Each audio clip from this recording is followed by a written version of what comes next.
Greetings, urban farmers, gardeners, and healthy food visionaries. Farmer Greg here, and welcome to the 447th episode of the Urban Farm Podcast, where every day we work together to educate and inspire you to become part of your food revolution. Hey everyone, this is Janice, the Urban Farm Podcast Manager, and I want to say thank you for listening and tell you that with our improved podcasts and newsletters, we are reaching more listeners every day. With all this growth, we've added to our team, and this means we can't operate from our pocket change anymore. We want to thank Lacrosse Boots for becoming a sponsor, helping us make this episode possible, and sustaining our podcast mission. Please consider supporting them when you get your next pair of farm boots. At Lacrosse Boots, we salute the land, the rolling acres you've come to know like the back of your own hands, the fertile soil where your family has grown and your everyday moments have blossomed into everlasting memories. For this land is your land, your bedrock, your private parcel of earth that keeps you firmly grounded to what truly matters most. Lacrosse Boots, done right since 1897. Visit us at lacrossefootwear.com to find a dealer near you. Today on our podcast, we have someone who is building up his property value with beautiful food and growing spaces. We're talking with Matt Smith about urban farming and home values. Matt was part of MTV at its prime and starred on influential reality TV shows that helped reshape the entertainment industry. He lived a charmed life in his 20s, but if you ask him about being a celebrity, he'd tell you that it was a waste of time. Today, Matt is the creative force behind Smith House Design, an influential marketing and design agency in Phoenix. He and his wife live in South Tempe with their 5 children and are focused on creating a vibrant food garden and learning space for their family. They are in year 3 of a massive backyard upgrade that has inspired self-motivated creativity and exploration of the natural world by their entire clan. The Smiths are building an ideal urban farm space while adding value to their home. Welcome to the show today, Matt. Are you ready to rock your urban farm? Are you kidding me, Greg? I was made for this. I love that. So I shared a bit about you. Can you fill in the blanks for us and share more about the path you took to get where you're at today? Yeah, thank you so much, Greg, first of all, for having me on the show. You mentioned MTV. You know, MTV used to be a network, and television used to be television. So one of the funny things is MTV moved us into a massive, gorgeous mansion in New Orleans. That was the setting, Greg. I mean, that's right. I'm 21 years old living in a mansion. And the funniest thing was, in spite of all the drama and excitement and coolness, the people who I envied the most, and this is not a joke, Greg, is the guys who managed our garden and our front yard of our mansion. Wow. I actually called the producer of the show, you know, because we had access to him, and I said, hey, can I mow the yard? Can I take care of the flowers? And he's like, no, you got to be a celebrity. You don't have time for this. That might have been the moment when I realized that I need to go in a different direction. But yeah, so my interest in the back and the outside world is rich and deep, and it's just taken on a new form today. Cool. And you've been on reality TV, and you've told us that you ended up on the wrong network. You should have been on HGTV, not MTV. Say more about that. Yeah, well, I'm sure a lot of your listeners, when they think of MTV, they're like, okay, they stopped playing music. That's why MTV was done. Or MTV has dumb reality shows of obnoxious people, and I think all of that is true. But for me, it was more about creativity, not just about passively lounging around, but what is the world we live in and how do we make it better? And you can have grand ideas for where you want to see the world go, but really that all starts in your home and your family and in your backyard. So, of course, HGTV, we know Home and Garden Television, has some really fun, exciting TV shows that have made people think a lot about home values over the last 15 years. Right. And that just seems like a more productive, fun place to hang out. You know what I'm talking about, Greg. Like MTV, everyone's just trying to be cool. HGTV, people are actually doing things. So I think I fit in better. Is MTV even around anymore? I don't know, Greg. Is TV still around? I don't know. Yeah. Who's got time to even look this stuff up? Right. Exactly. And so talking about the video world still, you're telling me that YouTube ruined your yard? Tell me about that. Oh, Greg, this was the worst. My wife and I had just gotten married, and this is about 10 years ago.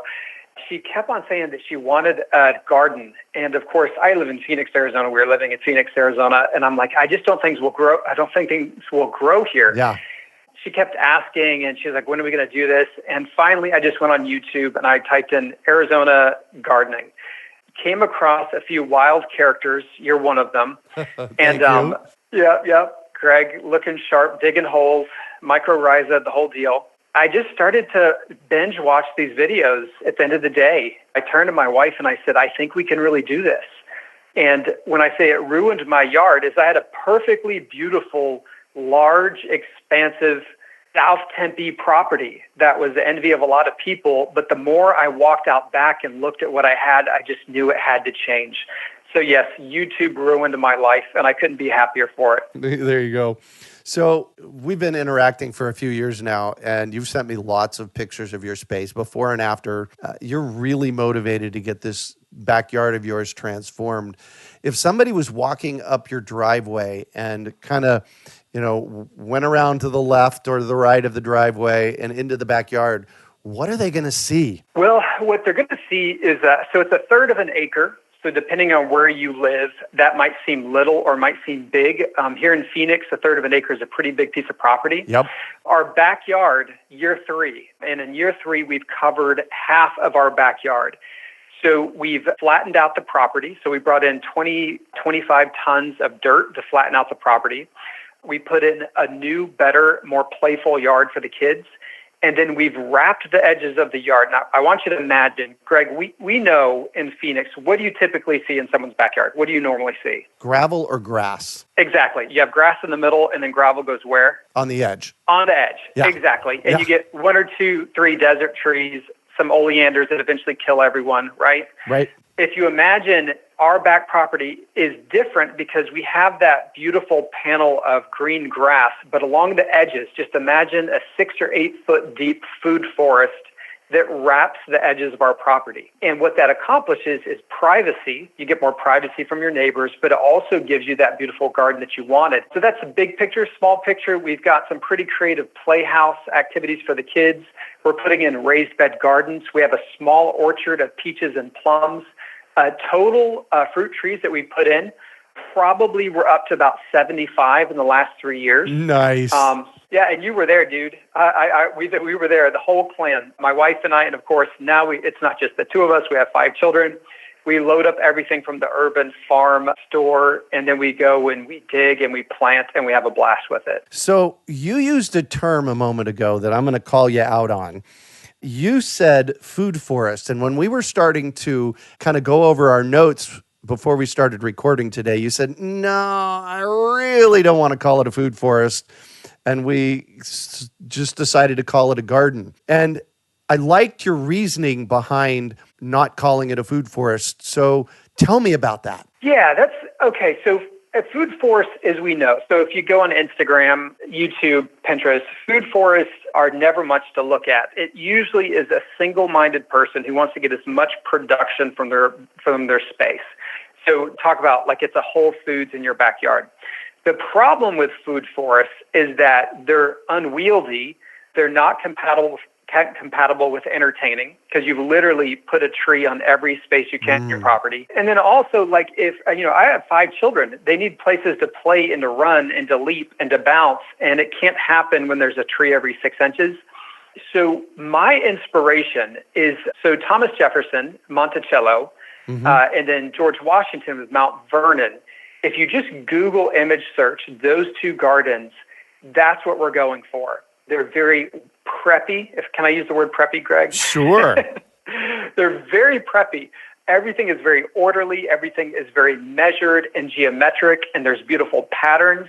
And, Monticello and Mount Vernon, those gardens are every bit of a food forest is what the hipsters are doing now, but they're more thoughtful and they're more geometric and they're better laid out. And I think that's a fundamental difference. Like, you still get the production, but you don't ignore the fact that people like pretty spaces. So that's what we try to do. So you are correct. It is not a food forest. It's a lot more preppy than that. I love that you use the word preppy. So what are you growing and harvesting right now? So you said you have some raised beds and... Yeah, so Yeah, so the raised beds are in progress. We're doing. Have you seen Shishugibon? Do you know what Shishugi is? Am I saying that right? It's a Japanese word. I don't know. Okay, so this is burnt cedar. So cedar, of course, I've heard Yes. that cedar helps. Right, cedar helps Yep. keep away the bugs. Is that right? Yep. And what I've seen that they do in Japan is they actually blowtorch it. Like, go on YouTube and look it up, torched cedar. Yep. And what you end up with is a very cool architectural finish that you have black, like it's just straight up charred wood. And it does really well in the Arizona sun. So right now I'm shoshugi bonding my garden beds. So imagine me with a massive blowtorch in my backyard. Wow. It's the best. So the garden beds, we finally got the irrigation done. So we're not full-fledged gardeners. We've done microgreens. But as far as setting up the raised garden beds, we're still not. That'll be here soon enough. What are we harvesting? Let me think. Plums, peaches, and an apple, your favorite, right? Yep, absolutely. Yeah, thank you for the recommendation. We have, how do you pronounce this? I've heard a million people say it a million ways. Is it espalier? I've heard it both ways, espalier or espalier. It's a French word, so maybe we should ask our French friends up in Quebec or Quebec, depending on how you... Well, I feel pretentious or dumb, either way I say it. There you go. But the idea is that it's like a tree that's been flattened to maybe look similar to a grapevine. So we have a lot of espaliered apples, so quite a few varieties of apples. We have plum cots and pluots. We have we're going to get some Katy apricots. The Katies should be set on the tree right now. They are. Yeah, so you'll get some. Okay, good. Well, I'm being kind of cautiously optimistic. So I see the fruit there, but I just don't quite know. And then, I'm optimistic about our acerola cherries. I'm optimistic about our pomegranates. So think, beautiful, tasty things. So that's what we're expecting to get. I mean, it's looking very promising here in year 3. Nice. Well, and of the trees that you've planted, because it usually takes about 3 years to get fruit off of a tree once you plant it. Of the trees you've planted, many of them have fruit on them right now, right? Absolutely. And those are the year 2 and 3 ones. We do have a year 1 in the ground. I can't explain it, but I think it's the root stock. But this thing is fierce. I mean, this peach tree is about as tall as my knee, and it's got like 6 or 8 fruits on it. I mean, it's the most adorable thing I've ever seen. That would be the dwarf bonanza peach, I'll bet. It's either that or this tropic snow. I'll let you know. I'm really curious. How are your kids taking this? Because how old are your kids? Let's go there first. So I have 5 children. They're 10, 8, 6, 4, and 2. Wow. So they're really at a forming age around dealing with nature, playing with nature, not being in front of technology. How are they interacting with this, and what are they up to with it? Oh, I tell you, this literally could be a book. I mean, this could be a documentary.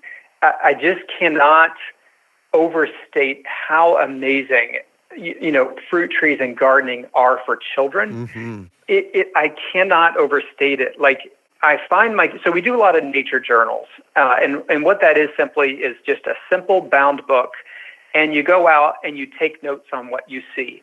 So it's not about artwork or doing some beautiful still life of apples in a bowl or something, but like, let's study a bud of the apple tree and study it day after day and watch how it changes. Ooh. And what's happened is, I mean, it's amazing, Greg.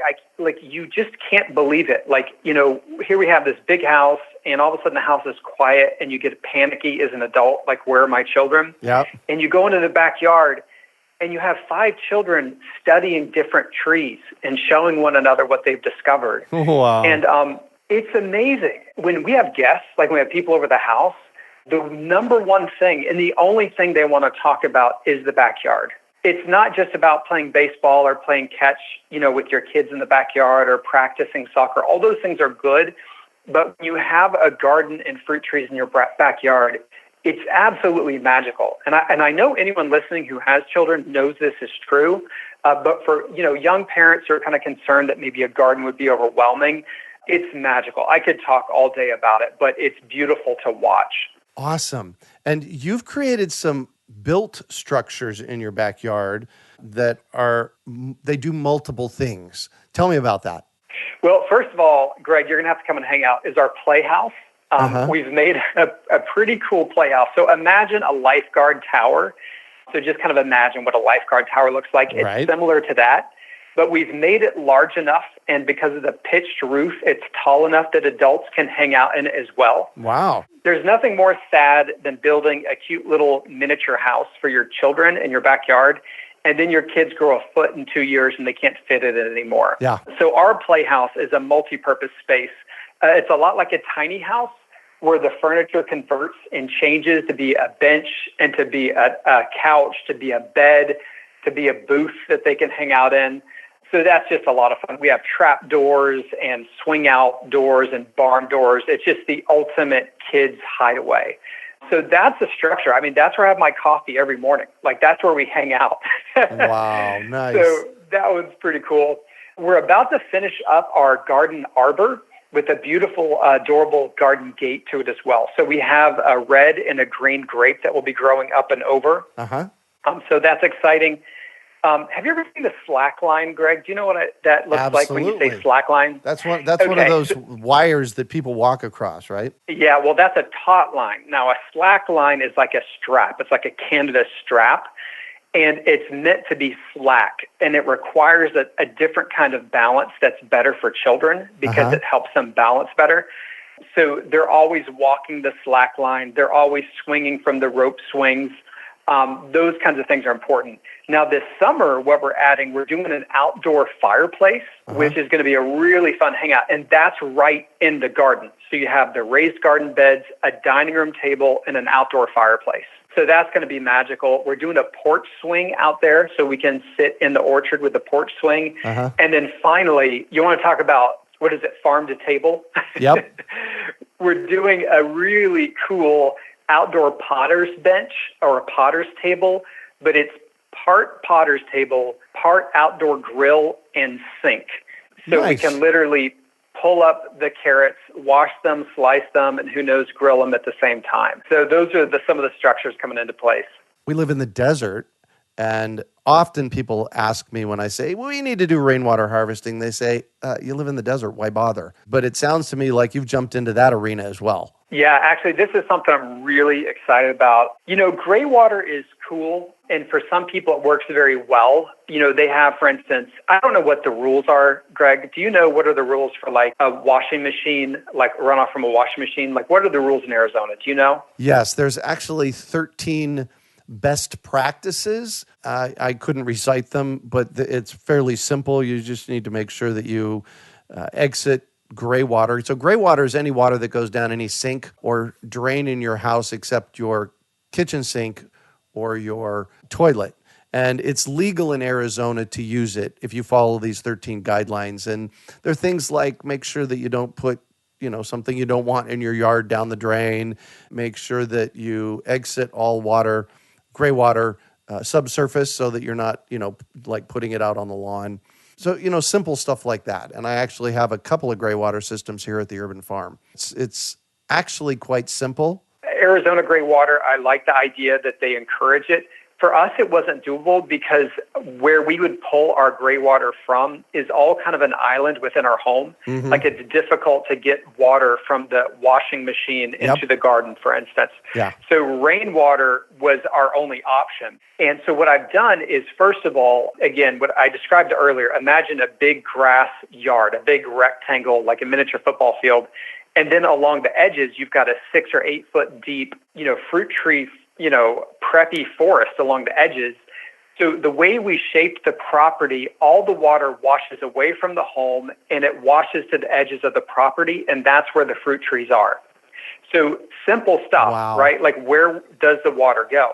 So that's step one. Step two is that for our orchard, which is not huge. When I say orchard, it's like 20 feet by 20 feet, but we fit in quite a density. We probably have like 10, 12 trees in the orchard. I went to one of your tours of the Urban Farm, and I remember you talking about how you can have a rainwater like barrel, or you can have a big, gathering space for all of it. What do you call the culvert? That's a cool option, but you also said, why not just put the water where you want it to go? So we've done a series of underground drainage pipes that once we put gutters on the home, we'll be able to hook it up, and it flushes the most tree-dense parts of our home with a tremendous amount of water. Yeah. So in addition to like the natural rain puddling on the edges, we're gathering everything from the roof as well. So it's only halfway there. The pipes are in the ground, but as soon as we put the gutters on, we're going to, dig up the top end of the pipe, connect everything. And then when those summer monsoons come, oh my gosh, is that going to be exciting to watch? Nice. Yeah. Yeah. So in rainwater and gray water harvesting, I highly suggest that people not store water, that you plant the water in the ground and then plant your landscape around it. And you took that advice and you're running with it. Yeah. Well, it makes sense. I think if you're totally off grid, storing rainwater is a matter of life, you know? Yes. But most of us aren't off-grid. Like we live in urban and suburban areas. So it's, who's got the room to store 20,000 gallons of water? I would much rather just push all that 20,000 gallons and spoil the orchard. Give them a deep, awesome watering that's just going to make those trees so happy. Yeah, exactly. Plus, rainwater harvesting containers are expensive. Yeah, they are expensive. And honestly, they always talk about food-grade plastic, that it's BPA-free. But I'm a little skeptical. It's I don't still know. plastic. Sometimes I just wonder. Yeah, it's still plastic, and it's underneath that severe UV sun. I don't know. Part of me just wonders if you're just kind of spoiling the water. I don't know. I would love to learn more about it, but I like the idea of just sticking it in the ground and being done with it. Yeah, exactly. So let's talk about new gardeners feeling overwhelmed. And you have a curious take on that it's not overwhelming. Tell me about that. Here's the thing, Greg. I am so geeked out on this. I am such an advocate. I know. I love it. I overwhelm people at the coffee shop. I find ways to bring it up in conversation, like the old saying, how can I keep from singing, right? So I am an unapologetic advocate for urban gardening, especially for people who are already busy. So how does that work? If you're already busy, how do you decide to do something as overwhelming as gardening? And the answer is this, and I know I'm preaching to the choir, Greg, but I'm still going to preach, okay? Please. I just got to preach. Oh, do it. Is that Bring it. gardening, it changes the math. It changes how you use your time. And it does require time. It does require attention. But if you spend 2 hours on your phone a day, and it ends up, that's about the American average. That is 8 hours, 10 hours in a given work week that we've spent on our phones, right? That's our average that we're running at. Yeah. If that same 10 hours is spent in your backyard, you are not left wanting more as an unsatiated, but you look at your phone for an hour and you feel like you're not done, so you got to put in another hour. And I don't know, you could be watching YouTube videos or on Pinterest, but you don't get honest returns from your phone, and everyone knows that that's true. Yeah. But when you are busy and overwhelmed, when you go into the garden, when you walk around and you look at your fruit trees, when you watch the butterflies go from flower to flower, when you smell the aroma of the peach and plum blossoms, it transforms you, It's the craziest paradox. I mean, I have 5 children. Like, if anyone is busy, it's me and my wife. But since we've begun taking this seriously, I feel like we have more free time than we ever had. So if anyone, if anyone is hesitant to get started, know that this is not like a zero-sum game. It's not like, do I enjoy my favorite sports teams? Oh, I'm not going to be able to do that because I'm stuck gardening in the backyard. It doesn't work like that. Right. So my cheery demeanor is not naive. This cheery demeanor is the guy who's living this, and I want other people to live it too. Heidi and I call that farm time. You go out and... Oh, that's fun. Yeah, you go out, use it. You go out in the yard and, all of a sudden it's 3 hours later because you just, you got enveloped in the lusciousness of the space that you're creating. Oh, absolutely. And you mentioned Heidi and I, the two of you. That's how you spend time together. Yeah. And it's the same thing with married couples, with moms and dads and your children. It's not an isolating thing at all. Right. I mean, it's a community thing. And I'm not, this is no joke, but like the number of our friends and family who have heard about our garden, who want to come and see it. We host, casual garden tours probably 5-6 times a month for people who come over. Wow. And the experience that you have with friends and family and new friends and new family in your garden, it's magical. Honestly, here, let's just kind of compare and contrast here. The typical backyard, we'll just talk Arizona, is you have a pool. You've got a little bit of grass that's bound in an amoeba shape, Yep. right? Yep. You know what I'm talking about? You got, a couple beautiful but desert trees. And again, I love those too, but that's all. And then they invest their money in like an expensive outdoor barbecue station. Uh-huh. Maybe they have a trampoline area and then a bunch of space they didn't know what to do with, so put in gravel. Like that's a backyard committed to entertainment. You're going to entertain with outdoor dining, you're going to entertain with your pool, and you're going to entertain with your trampoline, right? Yep. But for me, what I've seen is the amount of entertaining that can happen in a backyard like this is unparalleled. Like people don't want to go in your house. They just could not care less. So that's why we're building a massive outdoor dining room table is everyone wants to be out there. I mean, they take their plates of food from our kitchen. They say, can we just go and stand next to the orchard? So yeah, the math absolutely changes. I love that. So we started this podcast with a promise that we would be talking about home values. I don't want to go past that. First of all, pretty much everything that we've been talking about for the past 27 minutes increases home values. And I think that's your contention. Tell me about that. Yeah. Okay. So we talked about HGTV. Greg, I swear there's one kind of home improvement show that you cannot avoid. And it's you buy a house, you fix it up, you sell it for more money, right? Have you seen those? They're everywhere. Yeah, fix and flip, something like that. Yeah. Yeah. If there's one of them, there's 1,000. And one of the unfortunate casualties of HGTV and DIY, and of course you see this on YouTube as well, people are making their own shows and sharing them. The casualty is that everything you do has to have a clear return on investment. Yep. So the ROI of granite countertops, we've heard that. The other one's stainless steel, appliances, quartz countertops, hardwood floors, whatever. We have a mathematical approach that, although very well-intentioned, it's created a lot of generic homes that don't really appeal to a lot of people. If you want a cookie-cutter house, you can get it on a house flip.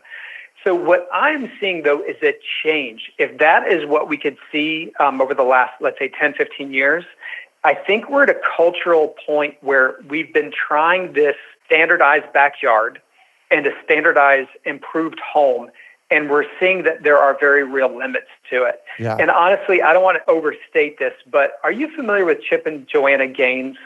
Are you familiar with those two? No. Okay, that's because you're so cultured, Greg. You're in the corner reading books all the time. There you go. Are they on HGTV? Yeah, they are on HGTV. All right. I don't watch that. Okay, fair enough. Well, let me catch you up real quick, 30 seconds. They've had the most influential fix and flip show. They fix up homes for families. It's very intimate and it's very beautiful, and the before and afters are remarkable. They have built a multi-million-dollar empire.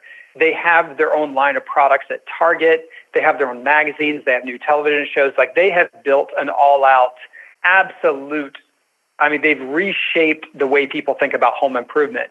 And what happened this time last year is in their final season, they released one of the most important episodes, which is where Chip and Joanna Gaines actually created with their family a backyard garden. And this garden is adorable and it's beautiful and it's built to do more than just have a beautiful backyard. It's built for their family.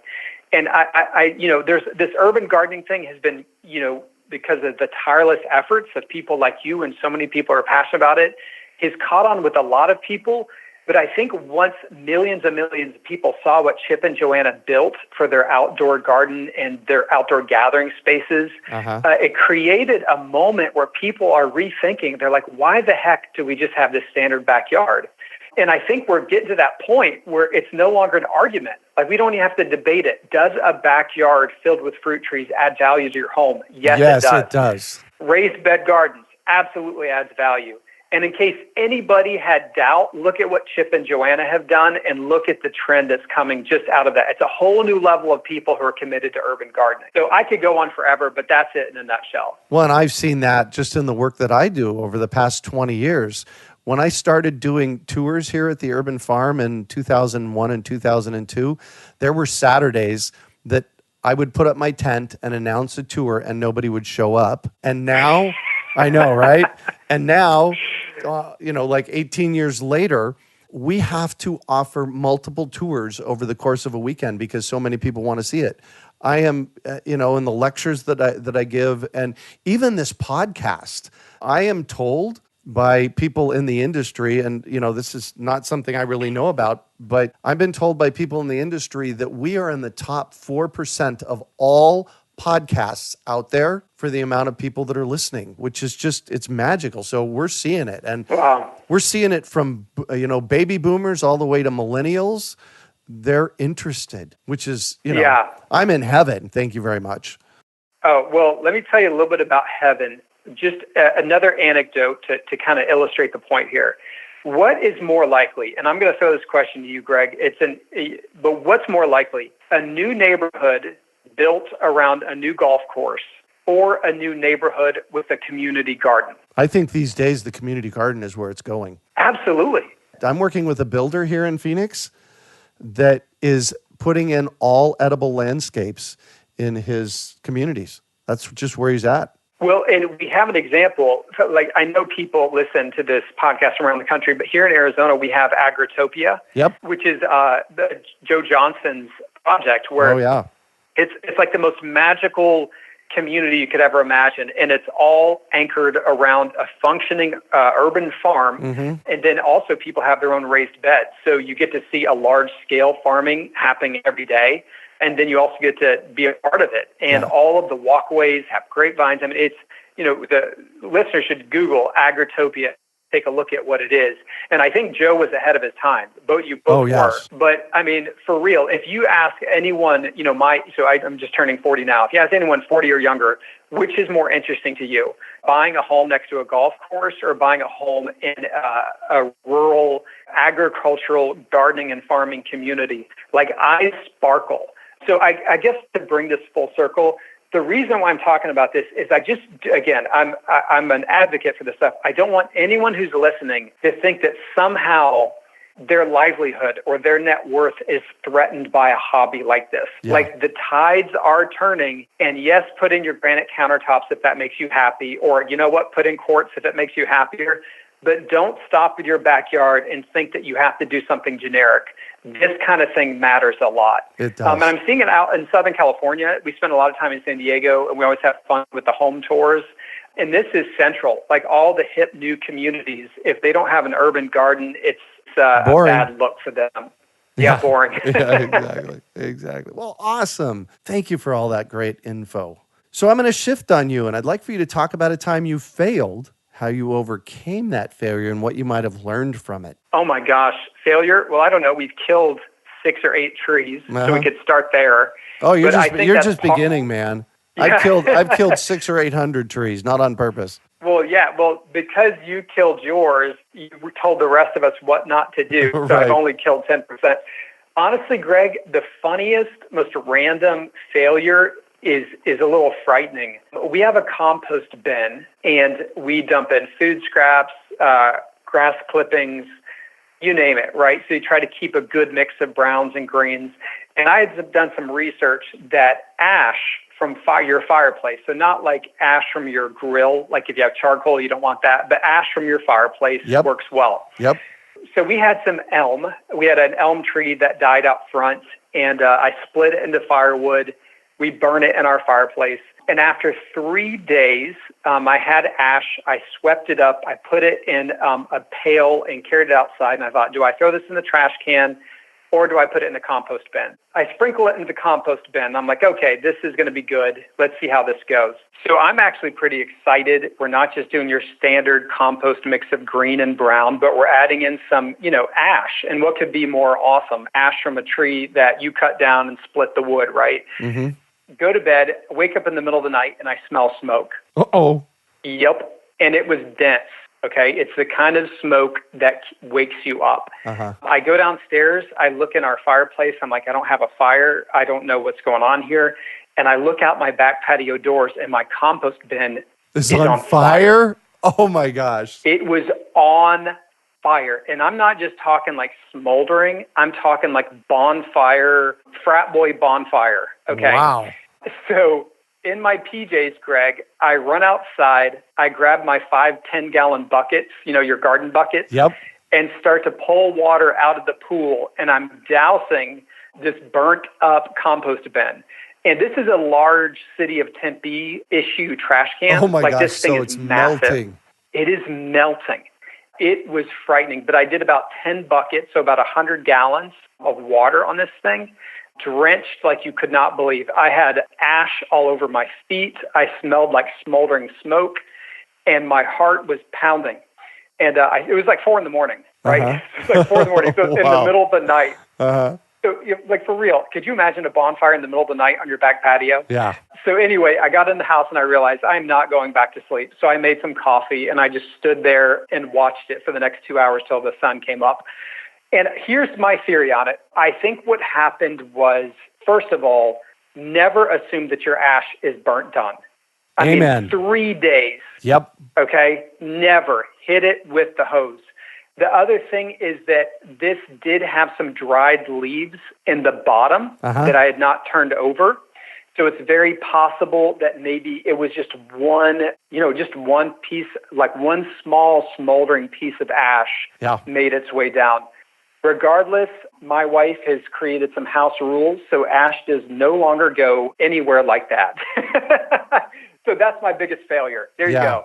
Almost burnt my life down. I actually picked up some cold ash from a local restaurant to put in our compost pile a while back, and I put it in plastic buckets, and I brought it home, and I stuck it out by the compost bin, figured I'd deal with it later, and one of the buckets melted. Yeah, and it's no joke. It's no joke. You're right.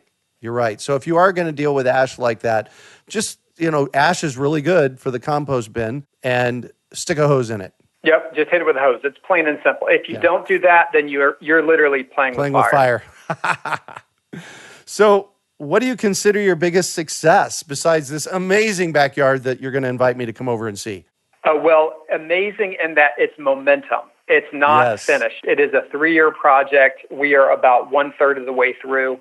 I would say the biggest accomplishment is that you hear this phrase a lot, Greg. It's like, feel the fear, do it anyway. Yep. Is that the day that we started to rip out the backyard, like we're pulling out the brick borders, we're ripping out the sod, we're tearing out these grungy oleanders, 2,000 pounds, by the way. Mm-hmm. We took 2,000 pounds of oleanders to the dump. They weighed it. You can't imagine the number of skeptics within my network of friends who stood on my back patio and say, what have you done? So the greatest achievement is that, so we'll call those haters, okay? Those haters now cannot get enough of our backyard. It's not about pleasing skeptics, but if skeptics can change their mind, imagine the people who are optimistic about doing the same thing. Absolutely, this works. Yeah. Wow. Cool. And what drives you? When I just got married, my time with MTV was fun. It was exciting. It was a rare moment in history where an ordinary person can become extraordinary, literally overnight. Like when MTV airs your TV show, you become a celebrity. Like within 10 minutes of my first show airing, people asked for my autograph in a parking lot in the middle, at 10:30 at night. They recognized me underneath the dim light of a street lamp, And that chapter is cool. And that's fun, and it's an adventure, right? Like it's a cool bucket list type thing to do. But, life is real, and life is tough. And for me, after that chapter of my life, I felt so fatigued by this idea of you work all day, work really hard, and then you go and spend all your money at the grocery store, and then you fight your way through the parking lot with your cart. You load it all into your car. You bring it home, and before you know it, your food is gone, your recycle bin is filled, and you're back at it the next day. There's a grind that is just inherent to the modern world that we've created for ourselves. And there's a lot of ways to break out of that grind. Like for me, of course, right now as an entrepreneur, that's a big step out of that grind. But I think for everyone, growing your own food and changing your backyard to be more than just what it is today, it changes the math. I've heard people say like, oh my gosh, why would you spend so much time growing an apple when I could just buy one, is what they say. Right. And they always assume that they're talking about the 12 seconds that it takes to take the apple from this display and put it into their cart. Right. What they're forgetting is the chaos of the parking lot, the fuel they use to drive to the grocery store. They're forgetting the time that they spend at work to earn that money. Mm-hmm. They forget the stress and anxiety of working their way through rush hour traffic, that whole deal. That if you do dime for dime your investment of time and talent and your treasure, what's important to you in life, I think it's better. Your backyard garden is better, even when it's a young garden like ours and it's not putting off tons of fruit. I'll take this any day. Yeah. So what drives me is, we don't have a lot of life, right? Like we don't have a lot of days. Yes. We don't have a lot of years. Yep. I don't know, Greg. Like, I don't want to get spiritual on everybody, but you ask yourself, what is life about? Mm-hmm. And I can't believe we're meant to be scurrying around in rush hour trying to pull together these ends of our day-to-day life. Just thinking that this morning, I had to drive in rush hour traffic, and it was like I would bang my head against the wall if I had to do this every day, driving out of apartments, going to a job that you don't necessarily love, when there's so much more. So I hear you. Yeah.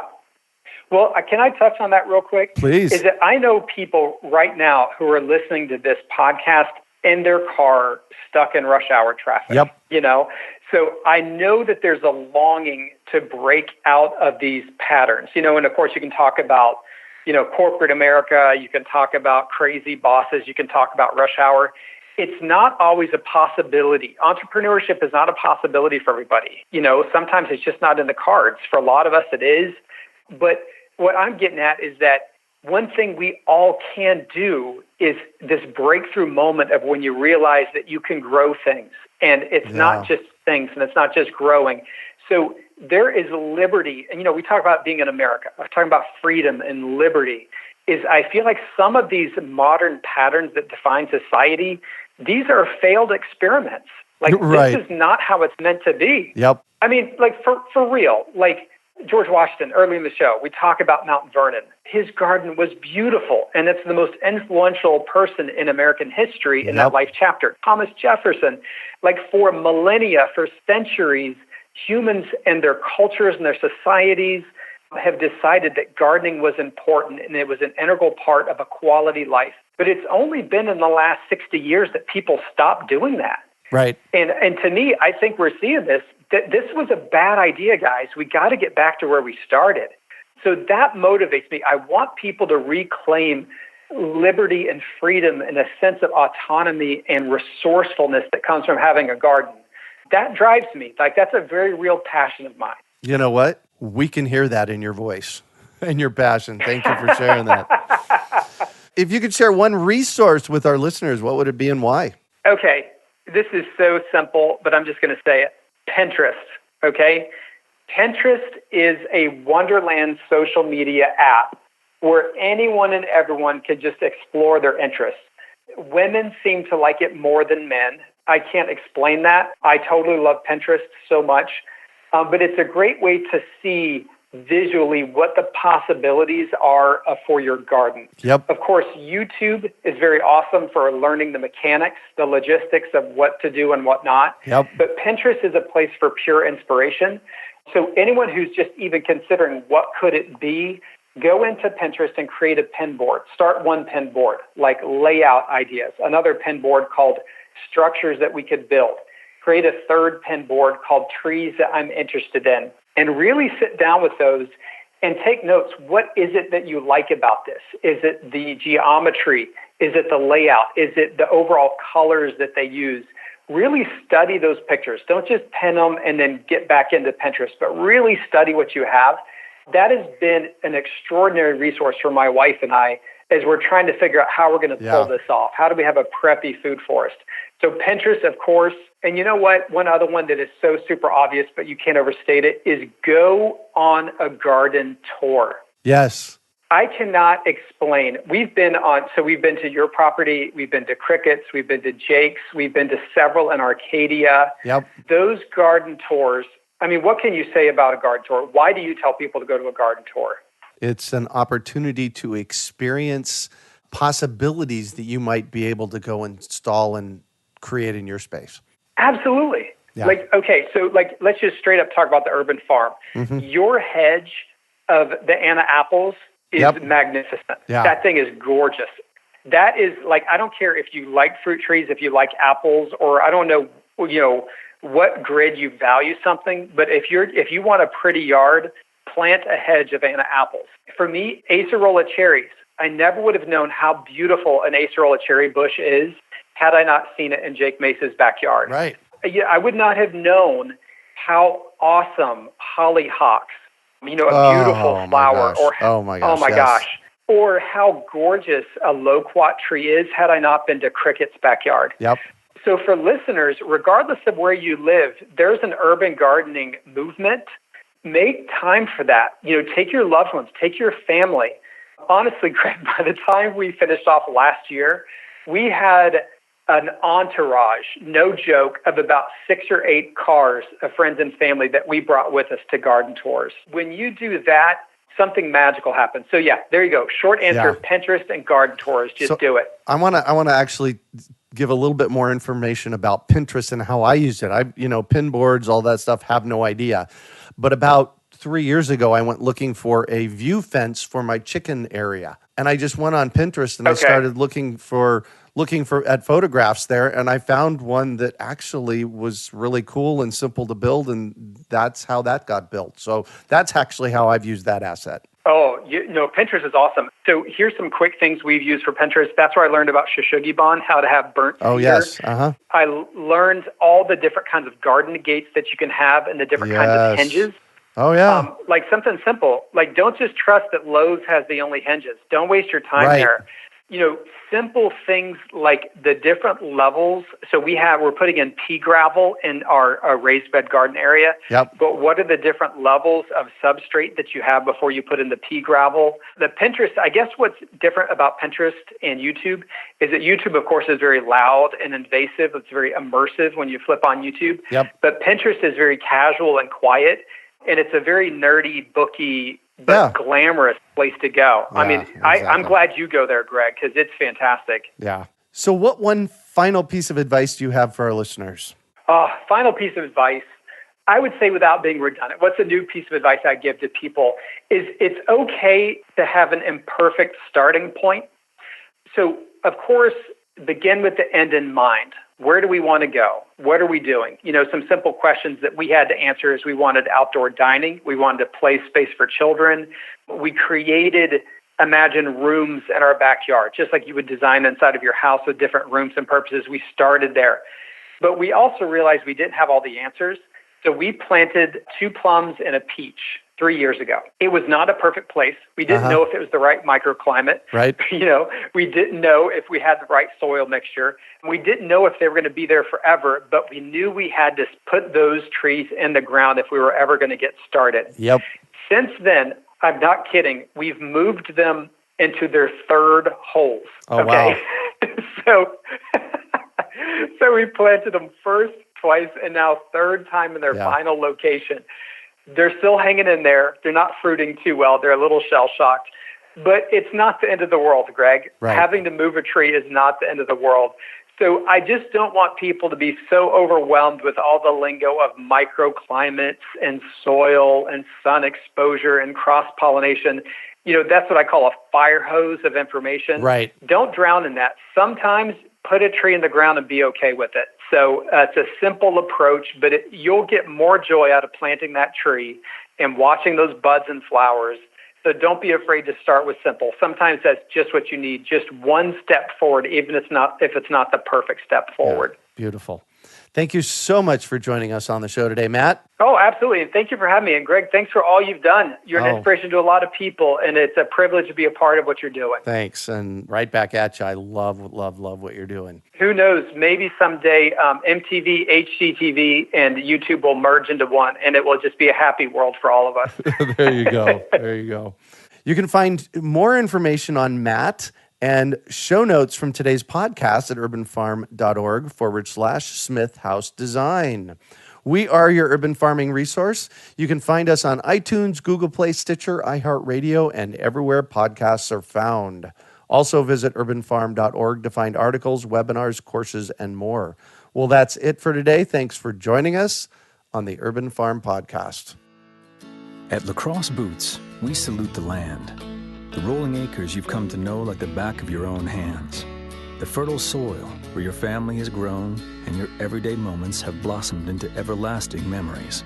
For this land is your land, your bedrock, your private parcel of earth that keeps you firmly grounded to what truly matters most.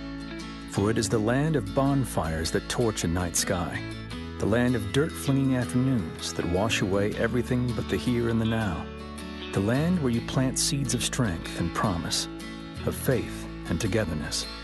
And so, with rubber on foot and pride in soul, you work the land, you play the land, proudly honoring the timeless agreement that by always nurturing the land, it will forever return the favor.